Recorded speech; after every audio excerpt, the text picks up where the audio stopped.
Station, this is Houston on 2 for Thomas. Are you ready for the event?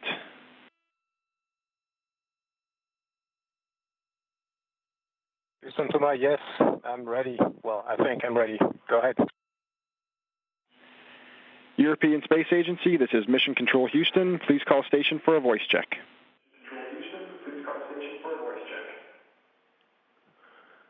Station, this is Jules at the European Astronaut Center in Cologne. How do you hear me?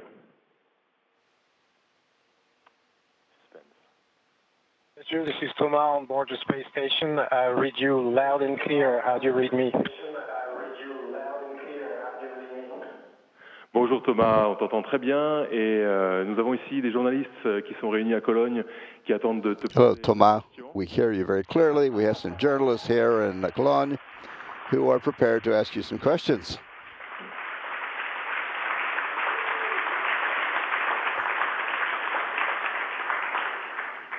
Et on commence tout de suite avec la première question. We'll start right away with the first question. Bonjour Thomas, je suis Gaëlle Joly de France Info. Vous allez être notre envoyé spatial pendant tous ces mois. Hello Thomas, this is France Info, and we've been especially assigned to you. You've been here for several months. What is your first question is, how do you feel? How is your body adapting?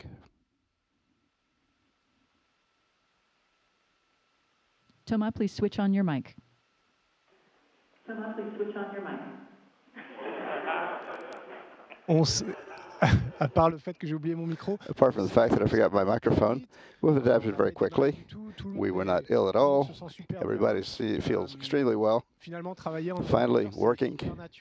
It seems extremely natural. After a few hours, we get oriented, and the three-dimensional effects worked very well. I feel a little bit swollen, perhaps, because we have a flight of blood and body fluids toward the skin, but this is normal. After a few weeks or months, this will resolve itself. We are adapting slowly to the ISS, which is immense. We have to orient ourselves a little bit, but we're pretty well settled in. But all of the people here on this mission are veterans who know everything by heart, memorized. Since Monday, I've been working pretty well. Very good.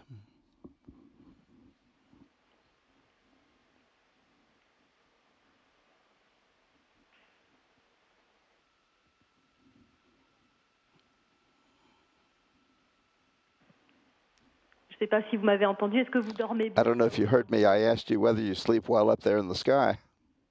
Ah, pardon, oui, non, j'avais pas entendu. I beg your pardon. No, I hadn't heard. I sleep very well.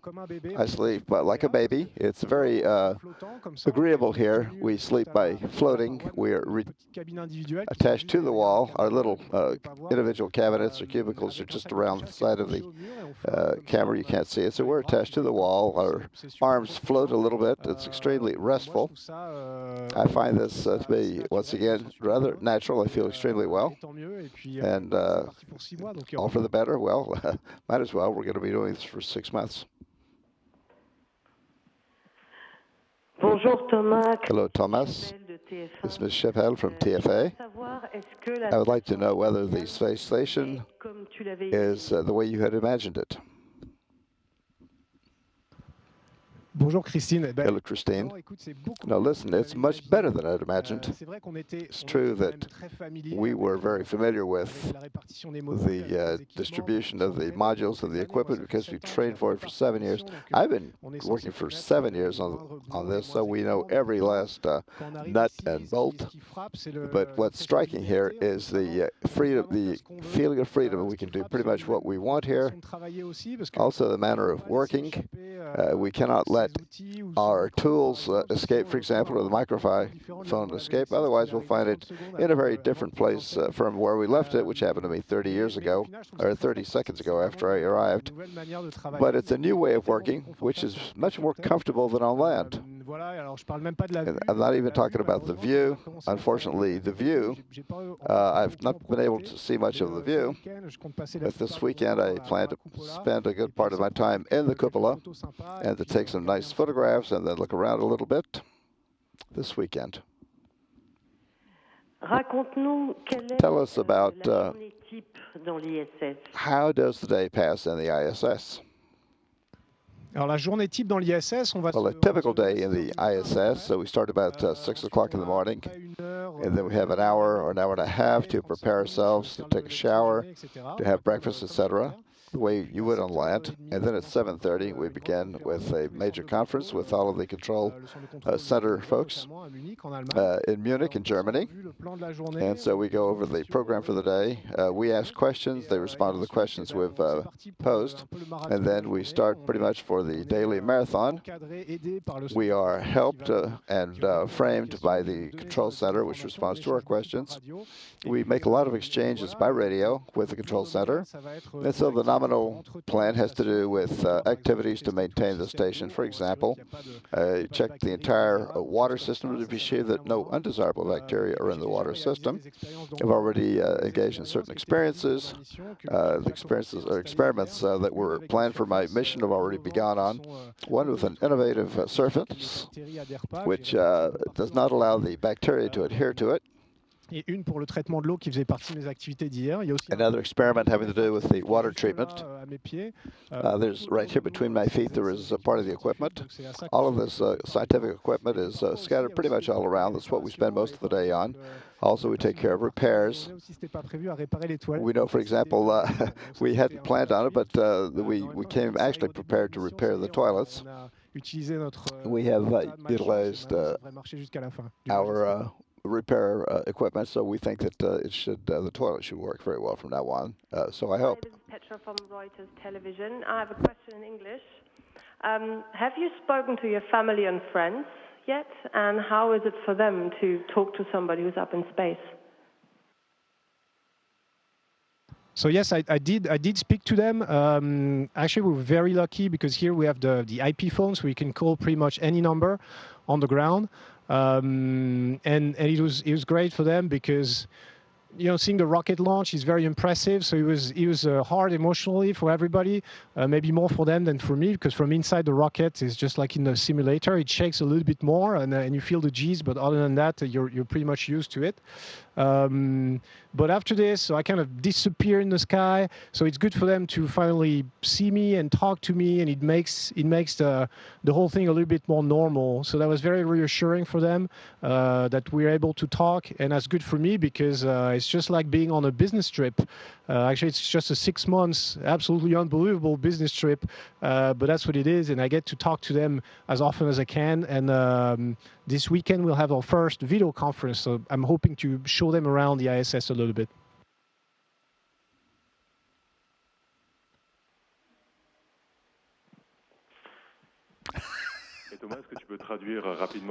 Thomas, can you rapidly translate this response into French? Oui, avec plaisir, Jules. Oui, je parle. Yes, Jules, I'm very happy to. I often talk to my family members that's close to me. I can call them every day, which reassures them. They saw me disappear on a rocket out into space. It's important after that we can see and speak to each other. So almost every day I speak for a few minutes to my family and friends, and sometimes during the weekend we have a video conference. And I hope next week I'll have them visit the ISS a little bit, just as I'm showing it to you in a limited fashion. Bonjour Thomas, Hello Thomas, Mr. Rodez from NFE. Well, this of course was the most incredible adventure of your life. Can you tell us a little bit about the few hours that preceded your takeoff? How did they go? Oui, c'était assez spécial. Well, it was rather special. There's a lot of ritual and steps you have to follow. Our Russian partners have been accustomed to launching men into space for many years, and it's pretty much the same since the beginning, which is rather interesting. We take our last dinner on land, and we're checked out by the doctors. We're fully disinfected from head to foot, so we don't bring any viruses into the station. We then find ourselves at the Soyuz assembly building. We test our spacesuits, speak to our family through the glass, and then we have a greeting with the Russian leaders of the program, and then we say goodbye to our families. We then take off toward the rocket. It's a long, long climb, it seems like, interminable, in fact.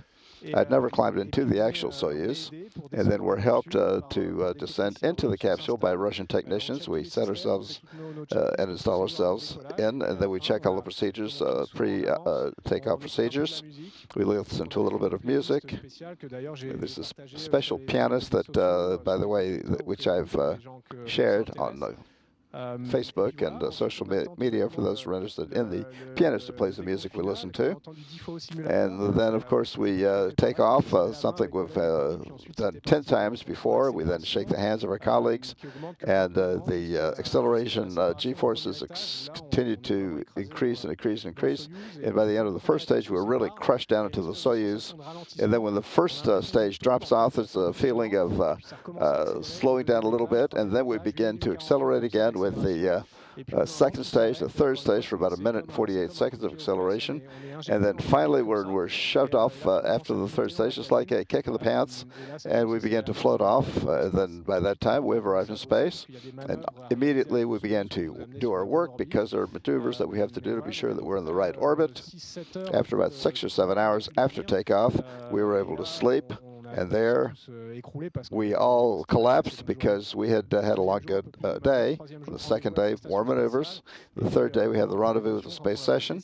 And after that, there's a considerable emotion associated with reaching this space station at space, which is floating. The first time we see it in person, it's kind of like a slap across the face. It's not like television or photographs. We're actually there. And then we find our colleagues, our friends. And so that was, it's been quite an adventure. Well, we've seen you looking in every direction, even though you knew the space station by heart, or had memorized it. This is chaotically arranged as it seems to be. No, but it isn't. No, the truth is it's very well arranged. We have this impression because, of course, we see cables and equipment in every direction. But the performance is that there are people in the control center who follow this. There's a tremendous database that we, every time I look for a little object in particular, for example, the flag behind me, ESA flag. I asked them where or can I find that. There are millions of places to look with millions of objects behind panels and underneath the floor, the ceiling. There's no use looking around for those things, and I call Control Center, and they tell me, well, you find it exactly in that particular spot, and so I open that drawer, and I find exactly what I need. It's amazing to be able to find that we arrive very precisely at what we're looking for, and every day begins with searching out the equipment. They send us pretty much all around the station by following the various procedures. They tell us, you see, look to the left, to the right, you'll see your equipment here and there. It's very important to put them right back to where they belong. And that's part of what the equipment, the teams or the crew's responsibility is to put everything right back where it goes. If you put something into the wrong box, as we did yesterday, for example, when we were trying to repair the toilets, I had to be very careful to put everything right back where it goes, after which, if we don't do that, things get lost. So it's a challenge, but it's a challenge that I think happens every day by the crews, and especially by the control center, to be sure everything's in its place. Bonjour, Thomas. Hello, Thomas. How, if at all, could I ask you, has your sporting background, your rugby and your judo, your enthusiasm for those two sports, how has that in any way helped you as an astronaut, both in physical terms and in terms of values? But it's a great question. I think there's really two factors. So I like team sports because they taught me how to be a team player, and that's something we have to use every day in our job as an astronaut. It's not the only job, obviously. Lots of jobs require good communication, leadership, followership, and things like that. So you learn this not at school most of the time, but in all the activities that you're going to do after 5 p.m. So that's one thing for me. And then it gave me the taste for trying, the taste for challenging myself, a taste for, I don't want to say competition because it has a negative connotation, but a taste for overcoming my my limitations, let's say. So judo in particular was huge for me because it teaches you respect as a kid. It teaches you patience. It teaches you that effort is valued, and it's not about talents. It's about how many times you're going to repeat this or that move, and you're going to finally master it. It's how much you train. So hard work, patience, respect. All those values I got from judo and rugby. So it's been huge for me. I'll try to talk about it a little bit more along the mission. I think we have a few events on the plan in coordination with that.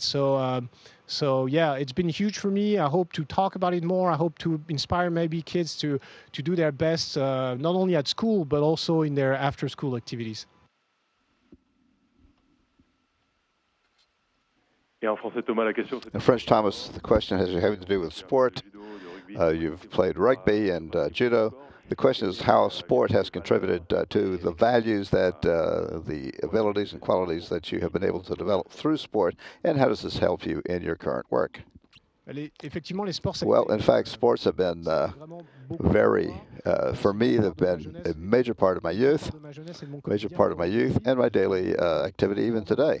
You have to stay in good physical shape to be an astronaut, but that's not the most important thing. The most important thing is that it's a team sport like rugby that teaches you how to play together, how to be a team player, how to communicate.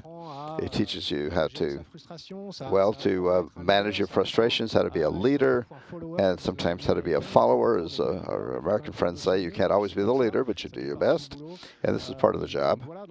So see, and these are the kinds of things that I learned, for example, in rugby, and also to set myself a challenge and to meet it. This is all very important in the professional life as well, because you need to apply determination. I've learned that, and judo in particular has taught me such things as respect and patience, a taste for work, like certain ethical values, certain movements also that we repeat a million times before we master them. You cannot expect to master it the first time. You must not become frustrated. You have to accept defeat. You have to work hard. In all of these ways, you learn that in school, yes, but I think you also learn a lot of that in sports, in activities, which are part of teamwork, associative after school. We'll talk a lot about that during the mission, about school, because it's very important. It's important that kids, that youth do their best in school, that's sure, but also, I believe, to be interested in everything, to be open, because that is the model that makes you succeed in life. Thomas, have you brought any sporting items with you into space? Yes, there's a few. So first of all, we do 2 hours and a half of exercise. So we do running on a treadmill. The treadmill is actually horizontal, so we run on the wall like this. Not here in Columbus, but in another module. We have a fantastic weight machine. So obviously it's not weight, it's air pressure. But every day we lift on board the ISS. So it's not the most fun sports, but we have to do it to stay in good shape. Otherwise, you lose muscle mass, you lose bone mass, and you're simply too weak when you come back to space. So thanks to all these new machines that we have on the ISS, we come back in a good shape. But also I brought a couple more fun items. There's a rugby ball. There's some other things that I cannot disclose right now because I'm hoping there'll be some other opportunities to talk about them. But even here on the ISS, I just happened to open a bag before this activity, and I found a variety of balls. There was a basketball, small basketball, U.S. football, small soccer, European football ball. So I think on the weekends, on the Sundays, when we'll be relaxing a little bit, there's a good fun in perspective.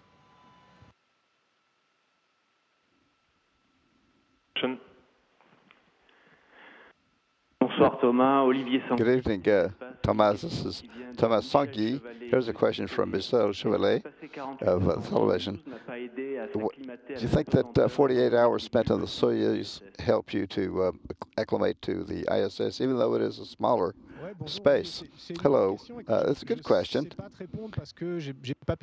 I'm not really able to give you a good answer because I haven't been able to make a comparison, but maybe in the Soyuz, we're a little bit sort of on the ceiling on one side. The Soyuz is so small that you have to really use every available space, and so we spent a lot of time to do a little bit of become accustomed to deal in a three-dimensional space. We had to eat, we had to live. There was three of us in that small Soyuz space. It's like driving in a small car for a very long road trip. But maybe that helped us. I don't know. Regarding your question, all I can say is that I'm lucky with my colleagues that everything has worked out well. About 30% of the people are a little bit ill. That doesn't matter. It disappears after a few days. But we didn't get space sickness in the small Soyuz volume. It wasn't the most comfortable quarters, but we were fine. I don't know how Michel would answer to this question, but I'm glad that I didn't get sick. That's it. Merci beaucoup, Thomas. Thank you very much, Thomas. Here is, we wish you a very nice day in orbit, and we'll see you soon. Merci à tout le monde. Thanks. Thank you, everybody. And thank you on behalf of all the astronauts, and we'll see you soon. Station, this is Houston ACR. Thank you. That concludes our event. Thank you to all. Houston, that was great. From the European Space Agency station, we are now resuming operational audio communications.